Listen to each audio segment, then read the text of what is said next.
And you're tuned into the Weekend Jazz Update with Jashanti Silva.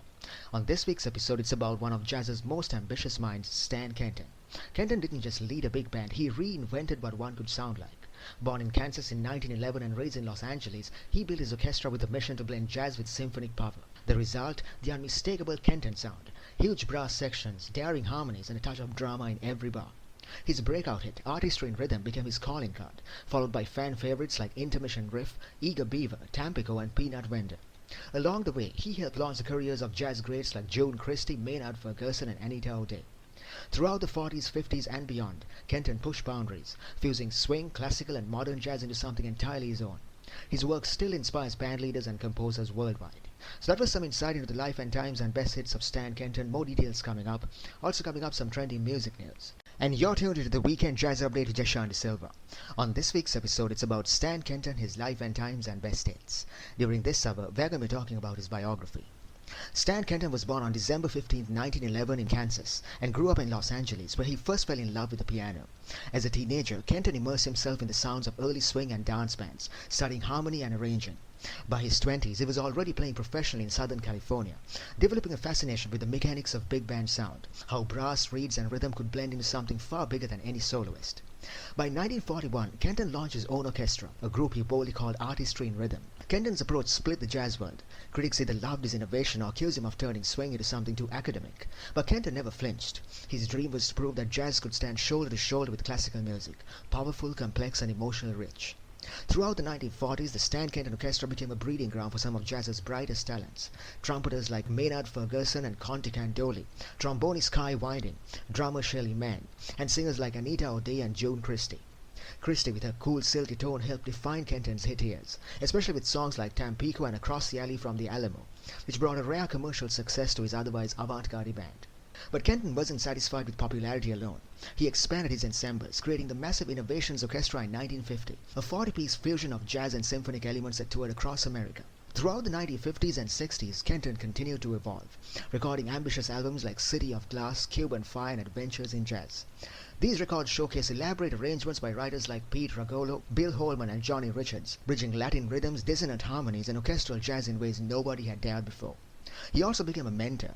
Through his Stan Kenton clinics for young musicians launched in 1950, he nurtured the next generations of jazz talent.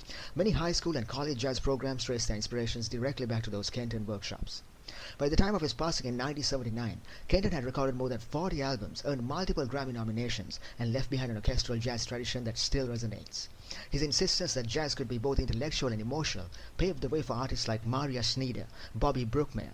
So who was Stan Kenton? A visionary, sometimes a controversial figure, but above all, a man who believed jazz should be big, bold, and beautifully complex. From the dance halls of Los Angeles to the grand concert stages across the world, Kenton redefined what a jazz orchestra could be. And you're tuned into the Weekend Jazz Update with Jashanti Silva. On this week's episode, it's about Stan Kenton, his biography, and best hits. Now it's time for some trending music news. This one's going out to all the bookworms out there because this one's got rhythm, soul, and a whole lot of swing. Music journalist and fiction author Matty Bannant has just dropped his debut jazz novel, Cutting Contest. It's a story of Connie Benson, a fiery young trombone player whose online life is spiraling out of control. She's broke, burnt out, and one click away from disaster until she lands a last-minute shot at a sponsored music showdown across Europe. 6 rising jazz stars battling it on stage and online. Only one wins an ultimate recording deal. With Cutting Contest, Bannon brings that real jazz energy to the page, fast-paced, unpredictable, and full of attitude. The cover even features artwork by rising illustrator Elaine Victoria and a glowing quote from jazz composer Kaiser Mainzebu, calling it a fast-paced and free-flowing story of harmony and discord. Cutting Contest is out now, available worldwide in paperback and ebook formats. And if you're into stories that sound like they've got a backbeat, this might just be your next jam. And that was some trendy music news on the Weekend Jazz Update with Jashanti Silva. We're going for a short break. We'll be right back after that. When we come back, we're going to be talking about some of Stan Kenton's best albums of all time. Stay tuned. During this hour, we will be talking about some of his best albums. Here's a quick recap of what's coming up. Stan Kenton wasn't just a band leader, he was a visionary who redefined big band jazz. Starting with Artistry in Rhythm in 1947, he blended power and precision, creating a bold orchestral swing sound that set him apart. Then came a presentation of progressive jazz in 1948, adventurous, modern, and full of rhythmic surprises. By 1950, innovations in modern music pushed jazz into symphonic territory, adding strings and French horns for a cinematic edge. Mid-decade, Stan Kenton Presents released in 1955 spotlighted his orchestra's brilliance. And in Kenton in Hi-Fi released in 1956, he reimagines his classics with sparkling new fidelity, keeping his music timeless, daring and unmistakably Kenton. Now when we talk about the golden era of big band jazz, one name that comes up again and again is Stan Kenton. So let's dive into some of the albums that defined his sound and shaped the course of progressive jazz. We start in 1947 with Artistry in Rhythm, one of Kenton's defining works. Picture this, a powerhouse brass section, rich harmonies and a cinematic sweep that made his orchestra instantly recognizable. The title track, Artistry in Rhythm, remains a classic, bold, dramatic and layered with intricate woodwind passages. Then there's Intermission Riff, full of those infectious swing and energy that could light up any dance hall. What's remarkable is how Kenton balanced accessibility with experimentation. He wasn't afraid to stretch the rules, and in doing so, he paved the way for a more progressive sound in jazz. Many young players from this album went on to become jazz greats themselves, making it both a creative milestone and a launchpad for future stars. Next up, 1948's A Presentation of Progressive Jazz, an album that truly lives up to its name. Here Kenton dives headfirst into new harmonic territory, blending Latin rhythms with orchestral textures. Tunes like Bongo Riff and Painted Rhythm showcase how he was marrying percussive drive with lush brass tones. It was ambitious, forward-thinking and at times, even challenging. Kenton was bringing classical elements, complex counterpoints and unorthodox chord structures that made his sound unmistakably his own. Dynamic one moment, then introspective the next. It's a kind of record that keeps your ear guessing but never loses its soul. The next one's called Innovation in Modern Music, released in 1950. By 1950, Kenton was no longer just a band leader, he was an architect of sound. Innovations in modern music saw him take things to a whole new level. He brought in strings, French horns, even elements of orchestral composition. Tracks like Portrait of a Count and Elegy for Alto are both cinematic and emotional, shifting from roaring brass to soft floating woodwinds. It's a true soundscape, layered, rich and full of texture. Critics often cite this album as a cornerstone of progressive jazz because it proved that jazz could be as symphonic and expressive as classical music. Kenton was showing that jazz didn't have to stay in the club, it could belong in the concert hall too. Then in 1955 came Stan Kenton Presents, a title that says it all. This album captured Kenton in a phase of constant exploration. It's a showcase of both his musical vision and his knack for mentoring fresh talent. Tracks like Young Blood and Chorale for Brass are great examples of his orchestra's razor-sharp precision and harmonic depth. Kenton wasn't just chasing trends, he was refining his own sound, fusing grand orchestration with modern swing sensibilities. The album feels alive, bold brass moments, quiet lyrical interludes, and plenty of dynamic contrast. Finally, we land in 1956 with Kenton in Hi-Fi.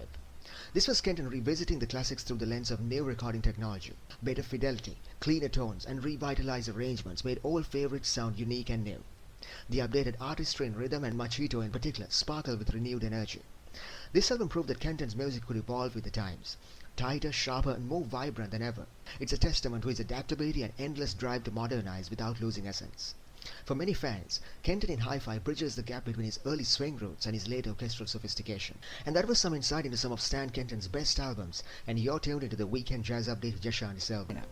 And this is the Weekend Jazz Update with Jasha and Silva. On this week's episode, it's about Stan Kenton, his biography and best hits. Now it's time for some trending music news. Now let's talk about a name that's shaking up the jazz world and the studio scene, Arturo Valdez. This Peruvian bass powerhouse is leveling up big time, scaling his transatlantic career with high-impact US slate that runs all the way through 2028. Few artists can blend bandleader authority and studio mastery the way Valdez does. He's not just playing, he's producing, engineering, and leading sessions at the legendary Electric Lady Studios in New York for some of the biggest rising names in jazz. From Marco Grispo's Lost Wave Makers to Bell Thompson's next album, Arturo's fingerprints are all over the next wave of jazz recordings. And on stage, he's everywhere, from Memphis to Madrid, Brooklyn to Barcelona, and even holding down recurring gigs at Close Up in New York and Chris's Jazz Cafe in Philly. Valdez isn't just a bassist, he's a studio architect, stage anchor and a creative force bridging continents through music. With Electric Lady, Power Station and a coast-to-coast tour calendar already locked, his next few years are set to be pure rhythm, groove and global fire. And this is the Weekend Jazz Update with Jasha and Silva. We're going for a short break, we'll be right back after that. When we come back, we're going to be talking about more of Stan Kenton's best albums of all time. Stay tuned.